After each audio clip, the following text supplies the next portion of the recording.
ask me why. Don't ask me why. I told you once before that I don't know. Don't ask me why. Don't ask me why. Welcome to the latest managerial interview, the first one we've had for quite a while. Joining us tonight are joint managers Neil Baker and Jon Underwood. Thank you for joining us, guys. You okay? Yeah, very well, thanks, Ade. Yeah, all good, Ade. Excellent. How are you guys and your family? Everyone all right in the family at the moment? Yeah, good. I'm sat in my daughter's bedroom, as you can tell by the wallpaper behind. So, yeah, we've had to create a little office here for me and my wife to work. And, yeah, it's going okay. We're well, thank you. Hope everybody else is. Obviously, hope all the Rebels fans are fit and well. Yeah, I think, Bakes, you're all good, aren't you? I'm pretty good. Yeah, I'm on my own, so it's a little bit boring. But I've got a Peloton bike and been trying to work out as much as I can. Yeah, we can see this. We can see the saddle. Oh, can you see it? Can you? Yeah. So yeah. So he did that on purpose. I didn't. I've been doing that, and yeah, just trying to relieve any boredom. Really, it's not the best situation we find ourselves in, but obviously needs must and everything.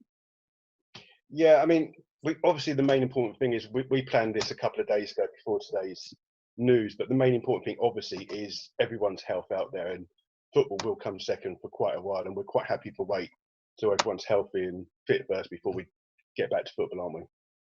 Yeah, I don't think it's not something you can take risks with. We'll do as we're told, and as frustrating as it is, you know, we are football people who give our lives to football because we love it. So it doesn't stop you talking about it, but yeah, very clear what the priority is now is for us to get past this and as few casualties as possible, and hopefully we can come out the other side and get some sort of normality. I think it makes you realise how much you miss normal things, football, going down the pub, meeting your mates. You know, it's life's just been turned on its head. It feels like you're in some sort of a film, I think sometimes, but and not a good one.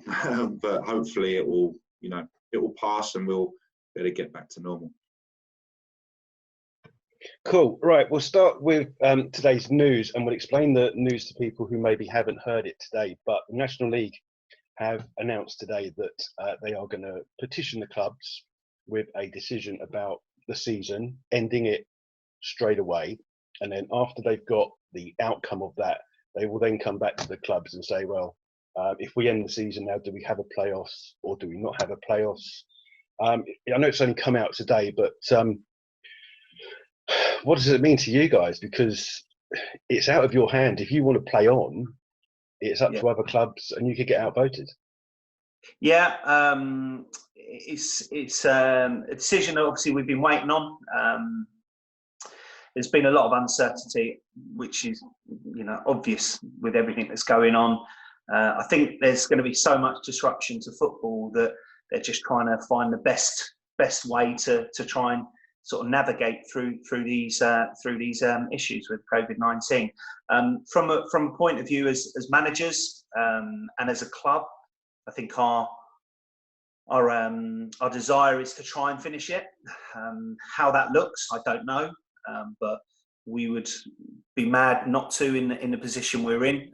We would obviously want to try and have that opportunity to try and get a promotion, but at the same time, we know that if it comes down to a vote, there's probably a number of sides who will want to continue, and there'll be a number of sides who don't. And I would have thought that we would probably be in the minority that would want to continue. And we'll have to take that on the chin. Obviously, there's been a lot of clubs that have been appealing, you know, the decision made at step 3 to step 7. We wouldn't be one of those clubs. We would have to take it on the chin. But there is also that hope that if it is cancelled or they do stop it, that there is talk that they might still play the playoffs, and how they work that out, I don't know. But obviously, you know, the position we're in, we would love to have the opportunity, but everything's out of our control, and we will just have to abide by the decision. But I think from a club's point of view, we'll be trying to finish the season, but whether that happens, I don't know. Yeah, definitely. I think every club's going to have their own agenda. I think everyone's got a sense of what feels right and wrong. I don't think there's a perfect scenario in any of this. I don't envy the people making these decisions. I will say that it's so difficult because you don't want to promise something that you then can't complete, and no one really knows when this is going to end. So it is a tough decision, I think. But yeah, as Bake said, we want to carry on. We want to finish the season. We were in a great place in 5th. We've worked since July to get there. You know, about 9 months. We've been working hard to have a shot at promotion, and if that was taken away from us, that would be disappointing. But as Bake said, we're not the sort of people and the sort of club that, you know, we'll respect the decision that's made. But hopefully we get a chance to compete in those playoffs and have a chance to get promotion. That's what we've been working so hard towards. Do you think that the footballing side of it won't be the main factor, because you'll have a lot of clubs who are struggling financially, where if they turn around and say the season ends, you don't play any games, it's all over, there'll be a lot more clubs that'll be happy with that, rather than looking at the footballing side, you know, trying to get their fans and season tickets through the games. Do you think that's going to be the overriding factor rather than what happens on the pitch? Well, the finances is a massive factor. You know, every club, you know, we don't know the ins and outs of every club. You know, we know it's hit us clearly. I think certainly in terms of the lost revenue from the game so far, that we haven't been able to play. And I know there was other events that the club was running or due to be running around this time that are vital in terms of revenue, in terms of income. So we're no different than anyone else. Everyone's going to struggle from this financially. I think it will change the landscape of football next season. I think I think the vast majority of clubs, unless you've got a rich benefactor who's not been affected, and so many people are affected by this situation, either directly or indirectly. Unless you've got someone putting money in who's not affected, then you're going to struggle next year. I think budgets will be lower. I think players won't be able to command what they could command previously. I think the whole landscape of football could change potentially. But there's all sorts of things at the minute. There's contracts. There's obviously contracts due to end, and what happens, you know, once those finish, and then you know, let's say we started in August, September. What does that mean for contracts? What does that mean for transfer windows? There's sponsorship for clubs. The list is endless. The list of endless, you know, that in terms of things that are affected by this. But finances are going to be huge for everybody. You know, there's going to be some clubs that really struggle from this. Bakes is a financial advisor, though, so I'm sure he's got a more informed. No, I mean, no, I think as you said, the clubs are there are going to be clubs that are going to struggle. There's no doubt about it. I think the disappointment for me so far has been the announcement from the Premier League, whereby they came out with £125 million, and everyone sort of thought, oh yeah, you know, this is great. They're looking after the EFL, they're looking after non-league, but you know what they didn't, you know, what was sort of almost hidden was it's an advance of the money that we would get in September. And I think as a National League South side, I think we're, you know, something like 12 to 13 grand or something like that, which is, you know, absolute peanuts, let's be honest. And it's not gonna help clubs continue necessarily. You know, there will be clubs that will probably struggle. So yeah, I mean, from a point of view of you know, our players and whatever else, I think we've got a good group. You know, I think they all understand the situation, and you know, we just have to. I think there's so many moving obstacles, so there's so many different things that can happen between now and possibly the start of next season. You know, who knows when the season's going to start? I can't foresee at the moment that we'll be playing our first game of the season on the 4th or 5th of August, you know, in front of a packed Harbour Park. I just can't see it at this moment. I think football might come back to a degree, but I still think that there's going to be certain restrictions in place, and that's therefore going to then have a knock-on effect to non-league football and football in general. You spoke about players. Have you had a chat with the players in your squad? Because obviously they must be on contract till, say, the second week of May with you in the playoffs, with the playoffs being the 9th.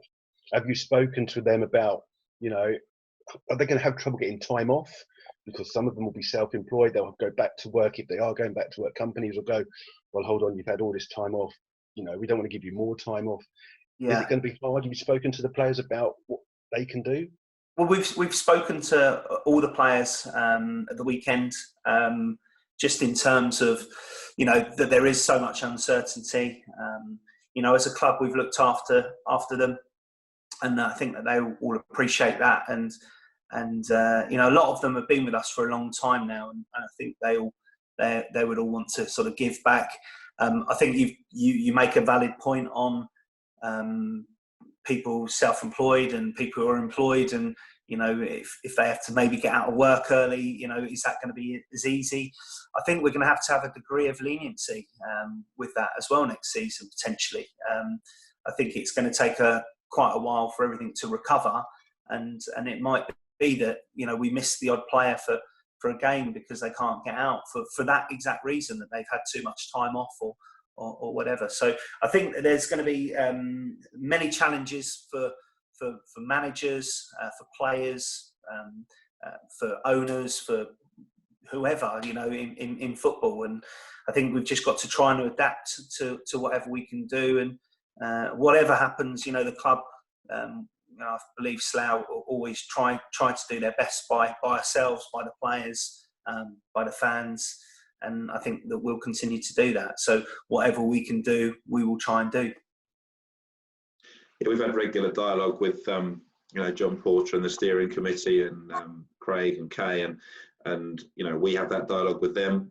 You know, albeit we've all been in the dark very much until today, with you know, obviously a step forward today, but we just pass on any updates we can to the players. And yeah, I mean, everybody knows what's going on. Nobody's sat there demanding answers or what happens to my contract or what happens about next season. You know, we've been very clear about that. I don't think. Pretty much without exception, I'd be surprised if there's managers having in-depth discussions with players, certainly financially for next year at the moment, end of this season, whatever you want to call it, you know, for when we restart, because every club has so many unknowns at the moment.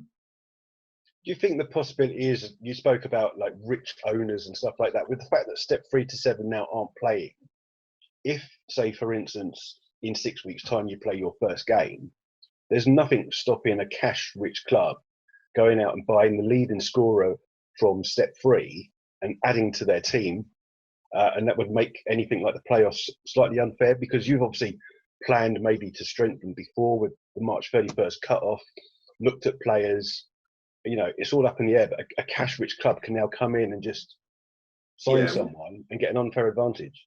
What you've got now, if the season is completed, then you've got like almost a mini season there, and obviously we've played the bulk of it, but it gives clubs like that, you know, a short period of time, whether it's whatever that takes, 6 weeks to finish the season with playoffs, it's a less of an outgoing for a club than it is over you know, a full season. So yeah, you're right there, and yeah, I can think of 1 or 2 clubs who might fall into that category, who may give them an advantage over someone like us who, let's be honest, we'll probably go in with what we've got, and we're comfortable with that. But there may be an advantage to other sides, but there's been advantages to those sides all season. Those sides that have a lot more than we have, and we've still got where we are. So we won't. Yeah, nothing we can worry about. We'll keep doing what we're trying to do, and with the squad that we've got, and you know, it's 7 league games if they're played, and potentially 3 playoff games. Why can't we do it? You know, why can't we be the team that does it? And we'll go into it believing we can if we get the chance to do so.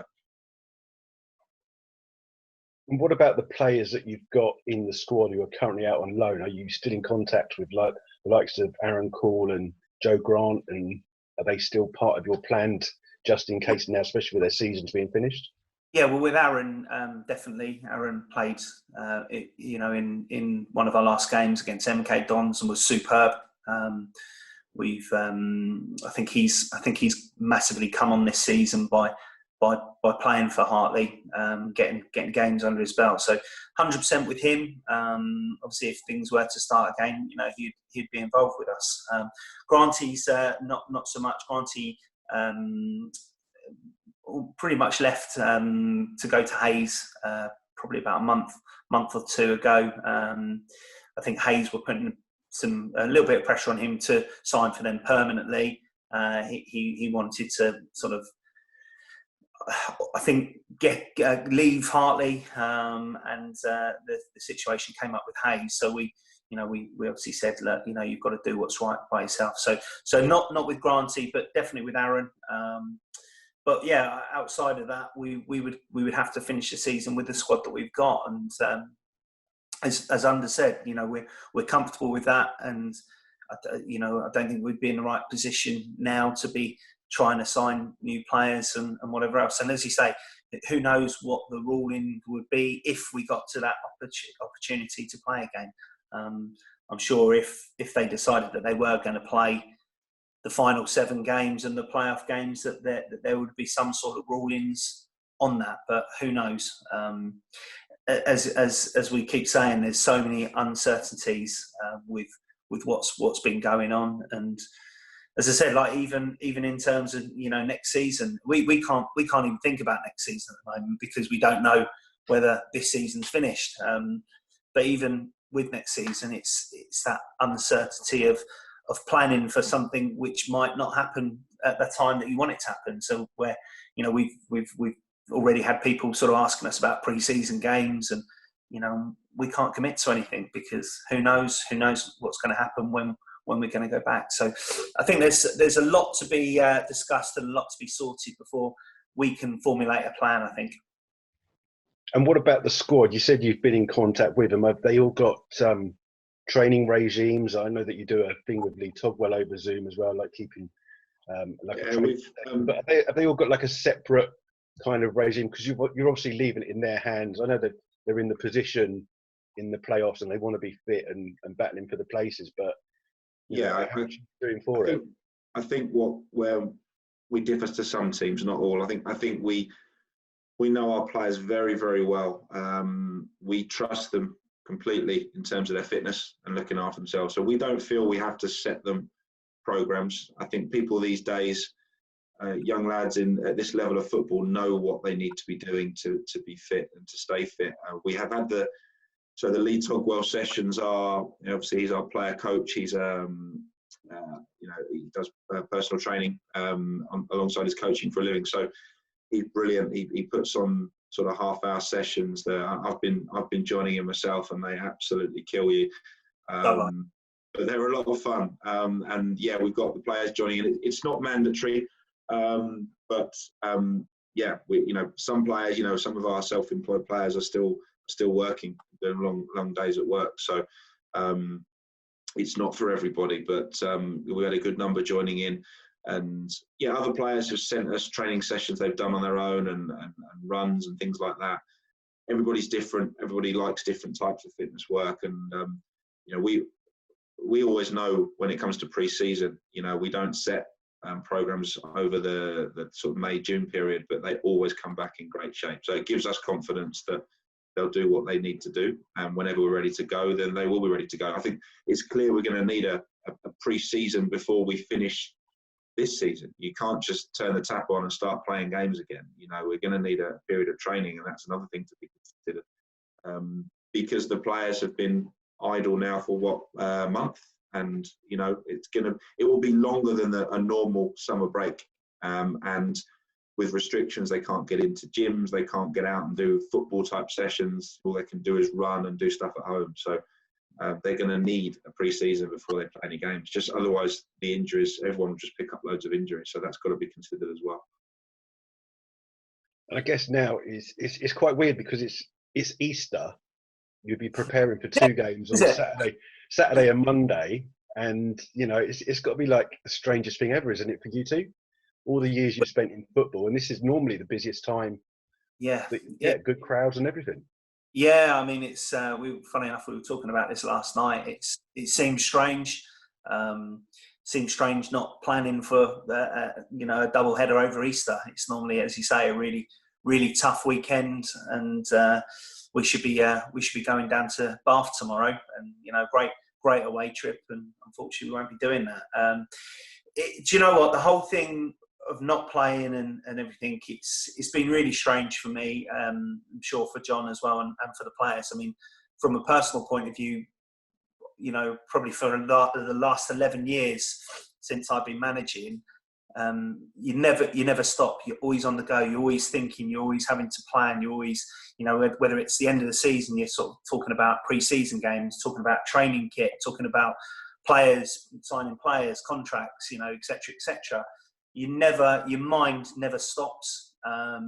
This is probably the first time in 11 years that I've actually been in that position where you can actually almost forget football for a while, because there is so much more that's going on around, and we can't be in control of anything. So for the first time, we're in a position whereby you can almost relax, and it's almost like being out of work for a period. It's almost like, if you've been sacked and you're out of work. That's almost how it feels to me. But I know that once we come back, we'll be gunning to go again. But it's difficult. It's difficult without football. For me, as a single person, I love the interaction of being around the football club, being around players, being around supporters, being around good people. And so I miss that, tremendously. I'm sure Anders is exactly the same, albeit he's got a family at home. My wife misses the football. I think she's desperate for me for that to come back. No, it is. It's. I think it's different because it's enforced. Normally, that your break's coming, and as Bake said, although it's a break, you're still doing things and you're still thinking football. This has been forced upon us, and there's so little we can do at the minute. It does feels very strange. I think everyone's going to really appreciate football when it comes back. I think to have it taken away from you, people that love it, I think it's going to feel the excitement when we get back is going to be through the roof. Same as for people who want to get to the pub for the first time, people who want to go out for dinner for the first time, and all those things. Seeing family that you're not allowed to see, stuff like that, all those things are going to be great when they come back, and hopefully people won't take things for granted anymore, and people might kind of reevaluate a few things over this period without going too deep. I think people are doing that at the moment. It does make you realise what's important in life. So what are you two doing then, apart from obviously a bit of work? John, you must have got loads of jobs around the house to do that your missus has given them. You said I'll do during the summer. Well, we're myself and my wife both working from home at the moment. We've got a 4-year-old daughter who's obviously can't go into nursery now, so we're kind of schooling her, babysitting her, whatever you want to call it, keeping her active while both trying to work. So that's a challenge in itself. It's actually not. It's quite hard work. Difficult for our daughter because she's not getting any interaction with kids at the minute. So. But yeah, we're doing that. We're getting out for a walk once a day. I'm trying to exercise as much as I can as well, and stay fit, and I think it helps with your mental health as well, getting out of the house and having a run or whatever. So yeah, that's about it. I'm taking shopping round to my parents because they're old. They're my dad's 81, and they need to be at home. So I'm dropping shopping round to them and looking after them where I can. So that's it. Every day's the same pretty much, and Bakes.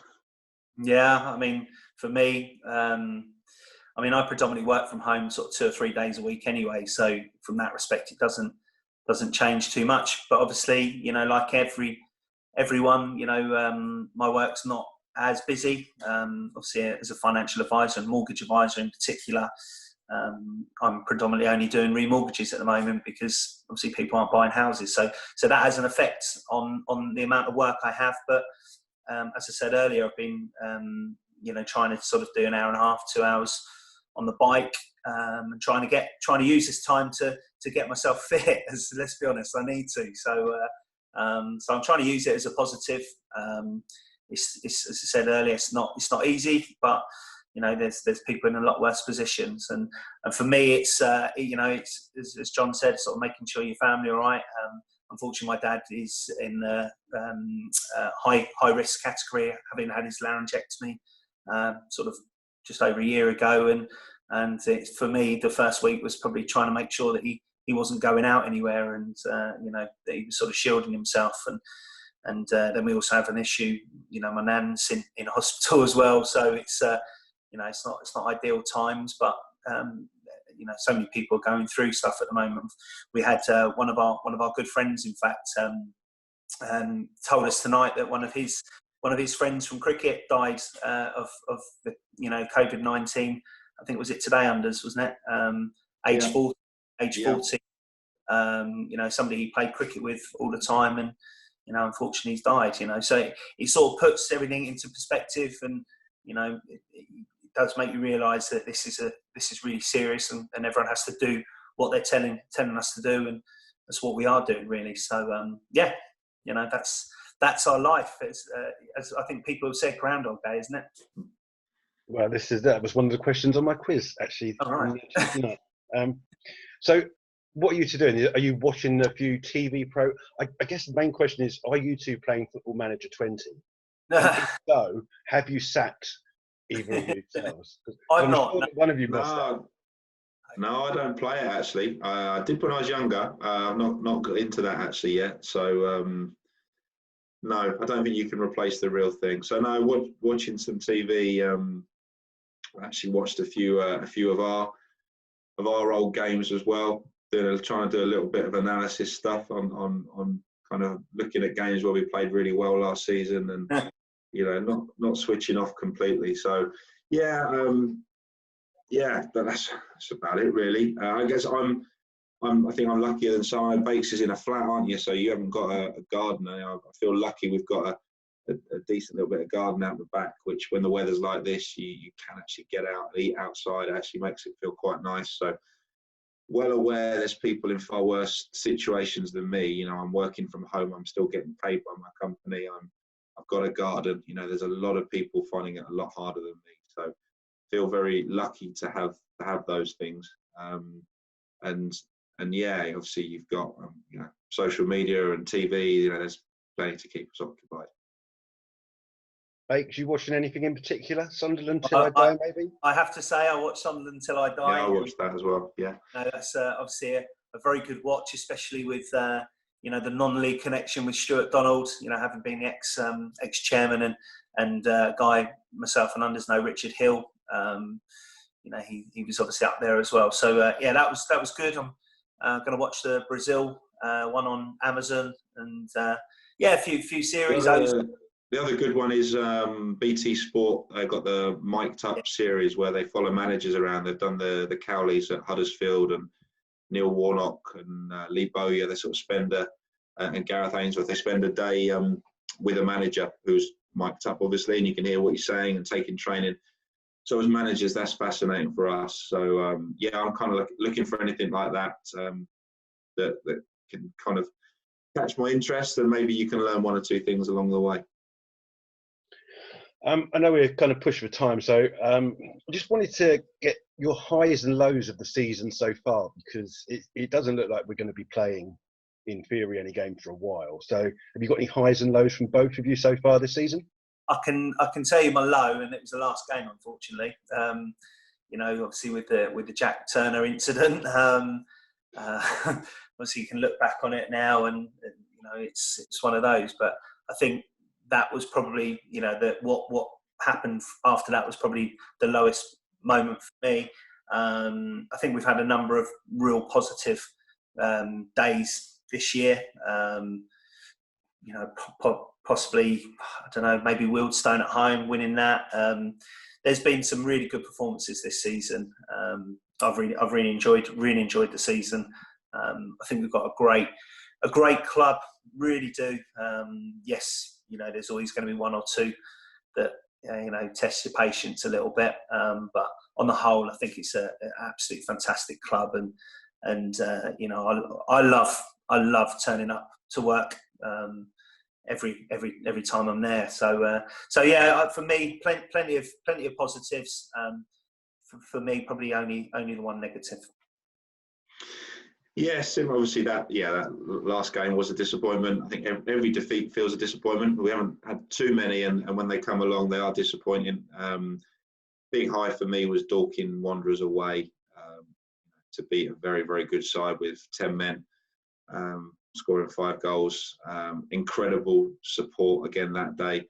That was probably one of the standout games for me. Yeah, Boxing Day at home, as Bake said, Wealdstone beating the the team who've been the best team without doubt this season, beating them, deservedly beating them. I think on the day, Boxing Day, in front of a good crowd was a big one.